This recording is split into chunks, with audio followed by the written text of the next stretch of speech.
አሁን ተንፍሷል አሁን ታጽፏልና ያለው ቴዲ አፍሮ ሙዚቃ ማውጣቱን ተከትሎ እንግዲህ ገና ሳይለቀቅ አዋራው እየጨሰ ይገኛል። የተለያዩ ታዋቂ ሰዎች፣ አርቲስቶች፣ የቀድሞ ባለስልጣናት ሳይቀሩ ቴዲ አፍሮ ሙዚቃ መልቀቅና አልበም ማውጣት መብት ነው እያሉ ይገኛሉ። እሱም መብት ነው ብሏል። እንግዲህ የተለያዩ ተጽዕኖ ፈጣሪ ሰዎች ያስተላለፉትን መልእክት እናዳምጣለን። አብራችሁ ይቆዩ። እንግዲህ የመጣው ኢንተርቪው ምን እንደተባለ ቴዲ ምን እንዳወራም አልታየው አይታወቅም። በቃ ቴዲ መተላለፍ የለበትም ነው። በቃ የቴዲ አፍሮ ኢንተርቪው ቲቪ ላይ ዞሮ እንደዛ ነው የሚሰጠው ስሜት እንደዛ ነው።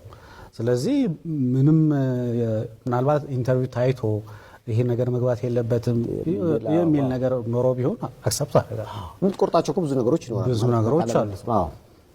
እና ምንም የማውቀው ነገር አልነበረም። እና ስራ አስኪያጁ ምክትል ዋና ስራ አስኪያጁ ሳያዩት ነው በቃ ይቅር የሚል ሐሳብ የመጣው ቀረ ማለት ነው። አንተ ከስራ መውጣትና የደረሰብህ ድብደባ በተቀራራቢ ጊዜ ነው የሆነው? አዎ ከ15 ቀን ከ11ኛው ቀን አካባቢ። አንተ በጣም ዝነኛ የሆንከው ይመስለኛል የቴዲ አፍሮ ኢንተርቪው ከሰራ በኋላ ነው የኢትዮጵያ ቴሌቪዥን። ከዛ በፊት ብዙ ሰው የሚያውቀኝ ከዛ በኋላ ነው። በጊዜው ኢንተርቪው ተከለከለ። እኔም ለምን እንደተከለከለ በተደጋጋሚ ጠየቅኩ። ከዛ በኋላ ነው ሪዛይን አደረኩ ማለት ነው። የመብት ጥያቄ ነው የሰራሁት ስራ ለምን አይተላለፍም ነው? አይ ፕሮግራሞች ያው ሚዲያ ላይ ያለ ሰው ፕሮግራም ይሰራል ላይተላለፍ ይችላል። የተሰራ ፕሮግራም ሁሉ አይተላለፍም። ግን ምክንያቱን ደግሞ ማወቅ አለበት። በቴዲ አፍሮ አልበም ጉዳይ ድጋሚ መጥቻለሁ። ኮፒ ሊንክ እና ሪፖስት ይደረግ። በመጀመሪያ ሰዋሰው መልቲ ሚዲያን አስፈራሩ የቴዲ አፍሮን አልበም እንዳይለቅ። አይ ችግር የለውም በራሴ ዩቲዩብ ቻናል ለቃለሁ አለ። ከዛ በኋላ ደግሞ በአልበሙ ዙሪያ ጋዜጣዊ መግለጫ ለመስጠት ከአርቲስት ቲቪ ጋር ተስማምቶ ነበር። አርቲስት ቲቪንም አስፈራሩትና ጋዜጣዊ መግለጫው እንዲታገድ አደረጉ። ይሄ ብቻ አይደለም የሚገርሙ ረዳት ፕሮፌሰር የተባለው ነብዩ ባዬ ነው ምናምን አቶ ነብዩ ባዬ በሉት ምን አይነት ጭንቅላት ቢኖራቸው ነው ግን እንደዚህ አይነት ጽሑፍ ይዘው የሚወጡት? ምን አይነት የወረደ ወራዳ ጭንቅላት ቢኖራቸው ነው? እንደ አጠቃላይ ይሄ መንግስት በህፃናት ተከቧል። አጠቃላይ የመንግስት ስትራክቸሩ ላይ ያሉት ሰዎች ህፃናቶች ናቸው። ምክንያቱም ካለፈው ስርዓት መማር አልቻሉም። እኔ ከዚህም በፊት ስናገር አሁን ያለው ብልጽግና የሚባለው መንግስት ስሙን እንጂ ማንነቱን አልቀየረም ብያለሁ። ምክንያቱም ይሄንን መንገድ እኮ ኢህአዴግ ተከትሎት ነበር። አይደለም ማስፈራራት አስሮትም ነበር። ማን አስቆመው ግን ቴዲ አፍሮን? ማን አስቆመው? ማንንም አያስቆመው። በዚህ አጋጣሚ እኔ ማስተላለፍ የምፈልገው መልእክት የቴዲ አፍሮ አልበም ካለፉት 5 አልበሞች ይልቅ ዘንድሮ በደንብ ነቅንቆ መሰማት አለበት። በደንብ ሀገሪቷን ማንቀጥቀጥ አለበት። እየገባችሁ ዩቲዩብ ቻናሉን ሰብስክራይብ እያደረጋችሁ በደንብ ሰብስክራይበሩ እንዲያድግ አድርጉ። ማስተላለፍ የምፈልገው መልእክት ይሄን ነው። በጣም ከቴዲ አፍሮና ከአድናቂዎቹ ጋር እልህ ተጋብቷል። የቀድሞ የመንግስት ባለስልጣን ቴዲ አፍሮ በህልውናው ዘመቻ ባለመሳተፉ ቂም ተይዞበት ሊሆን እንደሚችል ተናገሩ። የቴዲ አፍሮ ጉዳይ አነጋጋሪነቱ ቀጥሏል። ዛሬ ደግሞ የቀድሞ ባለስልጣን አዳዲስ ነገሮችን አውጥተዋል። የቀድሞ የአዲስ አበባ ከተማ አስተዳደር ኮሚኒኬሽን ቢሮ ኃላፊ አቶ ዮናስ ዘውዴም የድምፃዊ ቴዎድሮስ ካሳሁን ወይም ቴዲ አፍሮ አዲስ አልበም ጋዜጣዊ መግለጫ መታገዝን አስመልክቶ በሰጡት አስተያየት ድምፃዊው ከዚህ ቀደም መንግስት ባዘጋጃቸው ዘመቻዎችና መድረኮች ላይ ለመሳተፍ ፈቃደኛ ባለመሆኑ የተነሳ ቂም ተይዞበት ሊሆን እንደሚችል ጠቁመዋል። አቶ ዮናስ በማህበራዊ ትስስር ገጻቸው ላይ ባሰፈሩት ጽሑፍ ቴዲ አፍሮን በአካል እንደሚያውቁት ገልጸው መንግስት ባወጀው የህልውና ዘመቻ ወቅት ህዝብን እንዲቀሰቅስ ዘመቻውን በሚያስተባብረው ግለሰብ በኩል ብዙ እንደተለመነና እንደተጎተጎተ አጋልጠዋል። ይሁን እንጂ ቴዲ አፍሮ በዚህ ዘመቻ ላይ ለመሳተፍ ወይ ፍንክች በማለት ሙሉ በሙሉ ፈቃደኛ ሳይሆን መቅረቱን አስታውሰዋል። ከዚህ በተጨማሪም በድምፃዊ ማዲንጎ አፈወርቅ ህልፈት ወቅትና በሌሎች ጊዜያትም በድምፃዊና በሚመለከታቸው አካላት መካከል የተፈጠሩ ተጨማሪ አለመግባባቶች እንደነበሩ አቶ ዮናስ አንስተዋል። የቀድሞ የኮሚኒኬሽን ቢሮ ኃላፊው አክለውም አሁን ላይ በቴዲ አፍሮ የኢትዮሪካ አልበም መግለጫ ላይ የተጣለው ክልከላና መሰናክል በእነዚህና በመሳሰሉት የቂም ምክንያቶች ከሆነ አድራጎቱ ፈጽሞ ስህተት መሆኑን ተናግረዋል። ጉዳዩ ከዚህም በላይ እንዳይካረርና ወደ ባሰ ችግር እንዳያመራ አሳጎርጓሪ እንዳይሆን ነገሩ ሲሉ ያስጠነቀቁት አቶ ዮናስ መቼ ይሆን የሚበጠሰው የቂም ሰንሰለት፣ የቂም ቋጠሮ የሚለውን ኃይለ ቃል በመጠቀም ፖለቲካዊና አስተዳደራዊ ቂም በቀል ሊያበቃ እንደሚገባ መልእክታቸውን እንግዲህ የቴዲ አፍሮ ሙዚቃ ታግዷል ማለት ነው። ቴዲ አፍሮ ሙዚቃው እንዳይለቅ ማለት ነው። እኛ ችግር የለውም። ከፈለገ በወንዝ የሚልቀቀው እኛ ተከታትለን እናዳምጠዋለን። በውሃ ቱቦ የሚልቀቀው የንጉሳችን ሙዚቃ ማለት ነው። እኛ ተከታትለን እናዳምጠዋለን። ፋና ቲቪ ላይ ነው ምናምን ነገር አሉ። ቀጥታ ስርጭት ነበረዋል ትላንትና ማለት ነው። ቴዲ አፍሮ ይሄንም እንዳይደረግ ታግዷል ማለት ሙዚቃ እኮ ነው የሚለቀው። ገና ፈስ በፈስ ሆናችሁ ሙዚቃው ሳይለቀቅ አልበሙ ሳይለቀቅ ማለት ነው። ሽንት በሽንት ሆናችሁ እኛ ቴዲ አፍሮ ማለት ነው ከፈለገ ለምን በምናምን በወንዝ አይለቀውም። ተከታትለን ማዳመጣችን አይቀርም። በኢሞ የሚልቀቀው በሚሊዮን ይታያል ማለት ነው። የንጉሳችንን ሙዚቃ እናንተ አታግዱትም። በደብተራዎች የዘመን ቀመር ከ8 ዓመት በኋላ በ2018 ዓመተ ምህረት በ8ኛው ወርህ በ8ኛው ቀን በዕለተ ሐሙስ ከቀኑ 8 ሰዓት ቀመር ነው ይሄ ነገር ግን 8 ኦኬ። በነገራችን ላይ ቴዎድሮስ ካሳሁን አንድ አርቲስት አንድ ዘፋኝ ብቻ አይደለም። በአማርኛ ቋንቋ እድገት ብልጽግና ላይ ተጽዕኖን ካሳረፈ አንድ ግንባር ቀደም አርቲስት ነው። ቴዎድሮስ ካሳሁን መቃወም ማለት አማርኛን ቋንቋ እድገቱን ብልጽግናውን ማኮሰስና ማቀንጨር ነው።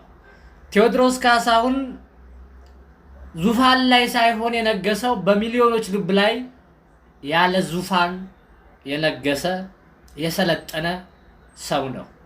ለማንኛውም ግጥሙን፣ ቅኔውን፣ ረቂቁን፣ ሰምና ወርቁን ህብረ ዜማና ቅኔውን እስከምሰማ በጣም ቸኩያለሁ።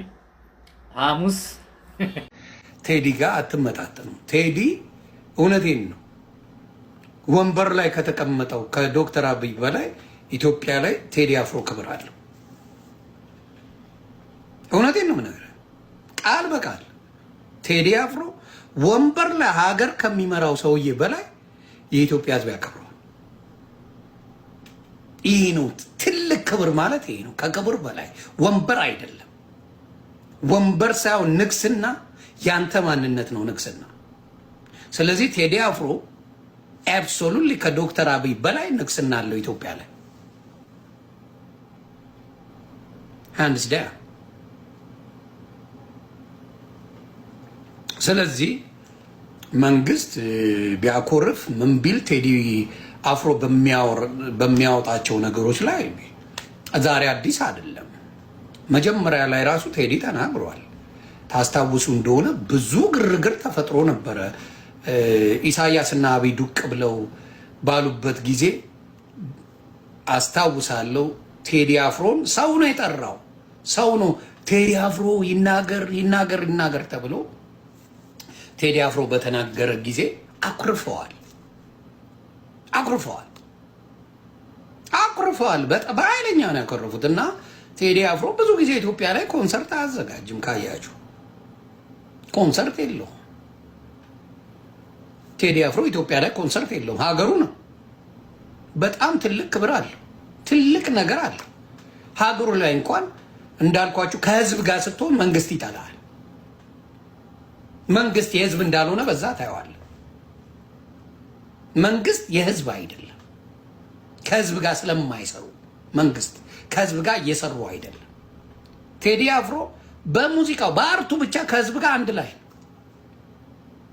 የሆነ ቦታ ተጎዳ ሲባል አውጥቶ ገንዘብ የሚሰጥ ወንድም ነው። ከህዝቡ ጋር የማይነጣጠል ሰው ነው ቴዲ አፍሮ። ስለዚህ ማንም ኢትዮጵያ ላይ ለንግስና ቢመጣ የቴዲ አፍሮ ንግስና ቦታን የሚወስደው የለም። አርቲስት ነው፣ ጥበበኛ ነው። በጥበብ በልጧቸዋል። በወንበርም ቴዲ አፍሮ በልጧቸዋል። በልጧቸዋል። በቃ እስቲ ቴዲ አፍሮ አገር ይምራ ይባል ይምራ ነው የሚለው ሰው። ምንም ፖለቲካ አያስፈልገውም።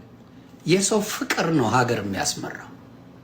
የሰው ፍቅር እውቀት አይደለም። እኛ እናትና አባቶቻችን ሲያሳድጉን በጣም በጥልቅ እውቀት አይደለም፣ በፍቅር ነው ያሳደጉን። ፍቅር ነው ከእውቀት የሚበልጠው። ፍቅርን ስላልተማራችሁ ፍቅርን መስጠት አትችሉ።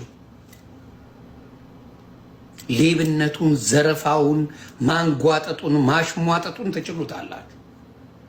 ፍቅሩን ግን አትሰጡም። እንዳልኳችሁ አፈር የመሳሰሉ እናንተ ፊት ለፊት ቢቀርቡ ራሱ ለብልጽግና ተብለው ቢቀመጡ ሰው ፊት የማይቀርቡ መሀይም ሰብስባችሁ ባክግራውንዳቸው ኤጁኬሽናል ባክግራውንድ ዚሮ የሆኑ ሰዎች ሰብስባችሁ ካድሬ አድርጋችሁ ሀገር መምራት። እንዴት ናችሁ? such a beautiful day። ዛሬ ደግሞ የምንነጋገረው ስለ ቴዲያችን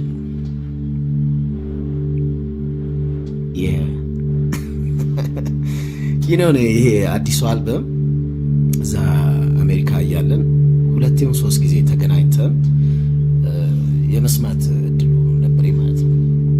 አክቹሊ የተገናኘ ነው በሌላ ኦኬዥን ውስጥ ሆኖ ግን ዘፈኖቹ ተከፍተው ሰምቻቸዋለሁ ማለት ነው። እና እኔ ቴዲ በጣም ነው የሚመቸኝ ነው የምላችሁ። ምንድን መሰላችሁ አሁን አንዳንዴ በጣም ዝናው ከፍ ያለ ተጽዕኖ በጣም ከፍ ያለ ምናምን ዘፋኝ ኖርና ያንተ ታይፕ ላይሆን ይችላል። ዝናውን ልታከብር ትችላል፣ የፈጠረውን ነገር ምናምን አክኖሌጅ ልታረግ ትችላል፣ ታይፕ ላይሆን ይችላል። ለምሳሌ አሁን አንዳንድ የሮክ ዘፋኞች ቢኖሩ ወይ ምናምን ከዣንራውም ሊሆን ይችላል ወይ ምናምን በጣም ትልልቅ ተጽዕኖ እንዳላቸው እያወቅኩኝ ራሱ አሜን ታይፔ ላይሆኑ ይችላል። ልክ እንደዛ ማለት ነው። ለምሳሌ የቴዲን ተጽዕኖ ምናምን ያለውን ይሄ እንትን ያደረገው ሊኖር ይችላል። ያንን አክብረው ግን ታይፓቸው ያልሆኑ ሰዎች ሊኖሩ ይችላሉ ብዬ አስባለሁ። ሪስፔክት የሚደረግ ነው። የኔን ብትጠይቀኝ ግን ይመቸኛል ነው ማለት ምንድነው እንትን የሚያደርገው ይሄ ድምፁ ብትል ዜሞቹ ብትል ምናምን አለ አይደለ ያ ከኔ ጋር ከሚውዚክ ቾይስ እና ፕሪፈረንስ ጋር የሚሄድ ነው። ለዛም ነው ቹቼ ያለው ለመጀመሪያ ጊዜ ሰው ፊት ቀርቤ የዘፈንኩት የሱ ጉድ ሰራሽ የሚለውን ማለት ነው። ይሄን የተወሰኑ ኢንተርቪውዎች ላይ ተናግሬያለሁ እና ከዛም በኋላ በደንብ እከታተለዋለሁ። በጣም ኢንስፓየር ያደርገኛል ምናምን። በዚህ ሁኔታ ካያችሁት ይመቸኛል ነው የምላችሁ። ያኔም ዘፈኖቹን ስሰማቸው በቃ ቶሎ ነው ከኔ ጋር የተዋሃዱት ማለት ነው።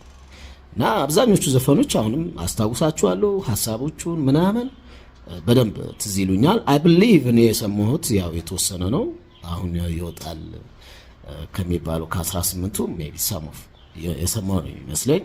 እኔም ራሱ ያው ጓጉቼ የምጠብቀው ነው እላቸዋለሁ ማለት ነው።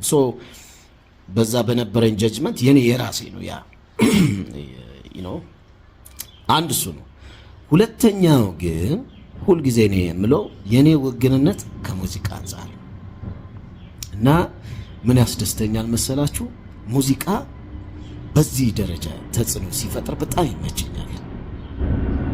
የኔ የሰርቫይቫል ጥያቄ ስለሆነ በሙዚቃ ውስጥ አይደለ ያለ ነው እና በሙዚቃ ውስጥ እንደዚህ የሚመሩ ሰዎች በደንብ ተጽዕኖዋቸው ከፍ ሲል በጣም ነው ደስ የሚለኝ ማለት ነው። ምክንያቱም በዛ ውስጥ ያለን ኢንስፓየርድ እንድንሆን ያደርገናል፣ እንድንጠነክር ያደርገናል። ፊውቸራችንን የቱ ጋር መድረስ እንዳለብን ራሱ ይነግረናል ማለት ነው። እና በእንደዚህ ይሄ ሀገር በመወጠርና ከፍ በማድረግ የተለያዩ አርቲስቶች በእኛ ሀገር ውስጥ ተፈጥረዋል። ለምሳሌ ጋሽ ጥላሁን ክቡር ዶክተር ሬስት ኢን ፒስ እሱ የፈጠረው በጣም ከፍተኛ ተጽዕኖ አለ። አሁንም ከኛ ጋር በህይወት ያለችው ደግሞ በጣም የምንወዳት ማኩዊን፣ አስቴር አወቀ፣ እንደዚህ ጋሽ መሐሙድ የፈጠሯቸው ተጽዕኖዎች አሉ። ከዛ ጄኔሬሽን በኋላ ደግሞ ከነ ጎስሽ ከነ አብነት ምናምን ያ ጄኔሬሽን ጋር ደግሞ በፊት ቀድሞ ያለው ደግሞ ቴዲያችን ነው። ከዛ እኛንም ኢንስፓየር ያደረገው አብሮ በጣም ብዙ አርቲስት ኢንስፓየርድ ሆኗል። ይሄ ድንኳኑን ወጥሮ የያዘው እሱ እና እሱን ሰፖርት ማድረገው ለኔ ለራሴ ለሰርቫይቫል ለምሳሌ እሱን አሁን ለምሳሌ ቢወድቅ ምንድነው የምትለው አንተ? ከዛ እኔ ለማወራው ነገር ወር እኔ ለማወጣው ነገር ምናምን አይደለም። አንተ ያ እንኳን ወድቋል አይደል የምትለው ለምሳሌ ሙዚቃ ተንሻፎ ነው የመጣው። ይሄ አዝማሪ የንጉስ አጫዋች ምናምን በንቀት ነው። አሁን አንዳንዴ ሰው የሆነ እንትን ያል ሲል ይሄ አዝማሪ ይላሉ። አንድም አባባል አለች ታዋቂ እንጂ አዋቂ አይደለም ምናምን እንደዚህ የንቀት ንግግሮች አሉ። ከሙዚቃው ጋር ተያይዞ የሃይማኖቱን ባለፈው ተነጋግረናል። ልክ እንደዚህ የሚያስጨንቅ ምናምን ቫይብ ሲመጣ ግን አብሮ የሚከበረው ማለት ነው ሙዚቃው ሙዚቀኛው በዛ ስር